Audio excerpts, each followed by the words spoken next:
Dog Warriors.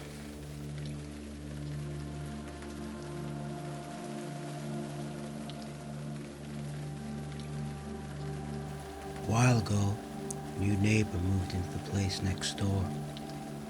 She looked like somebody's grandmother. Seemed very nice. One day, she brought home a dog.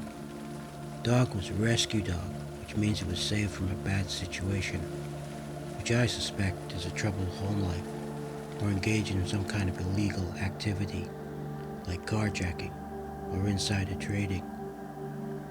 The dog has issues. As soon as it moved in, it began to bark. From his little fenced-in area at the back of the house, he would vent his indignations at trucks, other dogs, passing joggers. Sometimes he would yap at garage doors or sidewalks. Dog was always on the attack. Whenever someone went past the backyard, he would throw himself at the fence, trying to get out. When the neighbor took him out for a walk, he would strain at his leash in an effort to sink his teeth in whoever passed by. The dog especially seemed to dislike me. If I went into the backyard, he would bark. If I barbecued chicken, he would throw himself at the fence. Even when locked in the house, he would growl at me from the second-story window. First, I tried to ignore it, but it went on all the time. I would yell at him to shut up, but he wouldn't listen. He would bark even louder. Once, I sprayed him with water, sent him into a screaming fit. He really does hate me. I told my neighbor that she had to do something about the dog. She said she was doing the best and I wasn't helping. I told my wife that I was going to kill somebody one day and we would all end up on the front page of the newspaper. I think she thinks I'm exaggerating, but I don't know.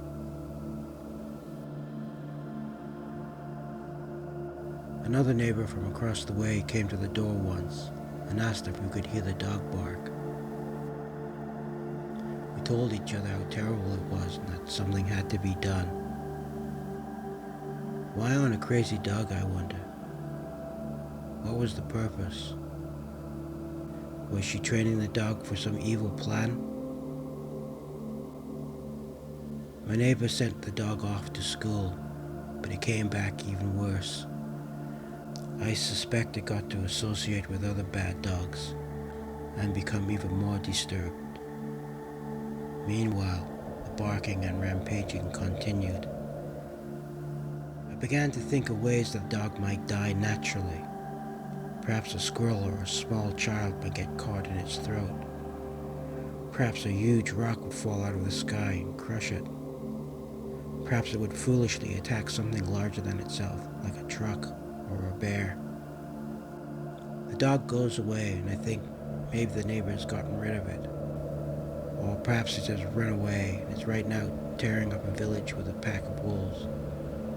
Though I think any respectable wolf would have stayed clear. One day, I'm in the backyard barbecuing when I hear a horrible wheezing, gasping sound like an old man with asthma. I look over to the fence and the hideous gasping sound is coming from the dog. Our neighbor has had the dog's bark removed. But it hasn't helped. Instead of barking, the dog now coughs all the time. I wake up in the middle of the night and hear it wheezing at the moon. It gasps at me from the upstairs window. It coughs at me in the backyard. It's really creepy. What's more, I think not being able to express his anger has driven it farther over the edge. It hates me even more. When the neighbor takes out for a walk now, it has this device strapped around its head to keep its mouth closed. It makes me think of Hannibal Lecter. I wonder what the dog is thinking, walking around with his mouth strapped closed. Is he humiliated? Is his mind consumed with thoughts of murder? Has the bark removal and the restraints made it worse? Maybe he likes it. After all, he's crazy.